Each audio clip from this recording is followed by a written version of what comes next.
एकीकडे मुंबईतला धारावीचा पुनर्विकास प्रकल्प अदानींकडे गेलाय आणि त्याला विरोध करण्यासाठी 16 डिसेंबरला उद्धव ठाकरे मुंबईत धारावी बचाव विराट मोर्चा काढतायत, तर दुसरीकडे भाजपनं ठाकरेंविरुद्ध नवा डाव रचल्याचं कळतंय।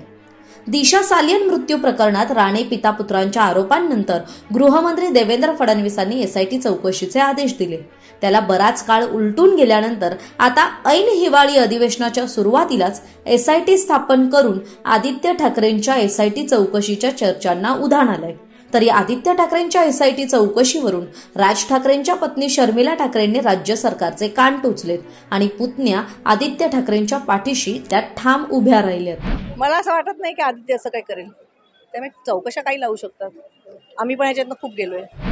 कसं आहे ना, ठाकरे कुटुंब एकत्र नसलं तरी राज ठाकरेंच्या पत्नीनं आदित्य ठाकरेंबद्दल दाखवलेला विश्वास पाहता राजकीय वर्तुळात पुन्हा एकदा ठाकरे बंधूंच्या मनोमिलनाच्या चर्चांना उधाण आलंय।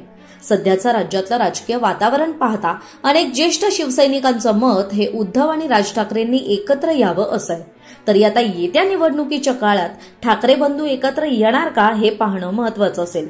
तरी राजकीय मार्ग जरी वेगळे असले तरी शर्मिला काकू मात्र पुतण्या आदित्यच्या पाठीशी ठाम उभ्या राहिल्यात।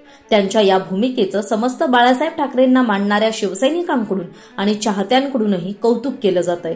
तरी आपली मतं याविषयी काय आहेत ती कमेंट बॉक्समध्ये कमेंट करून नक्की कळवा। ताज्या बातम्यांसाठी सकाळचं YouTube चॅनल सबस्क्राईब करायला विसरू नका।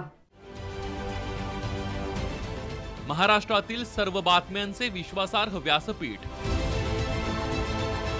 सकाळच्या सर्व सोशल मीडिया प्लॅटफॉर्मला लाईक, फॉलो आणि सबस्क्राईब करा।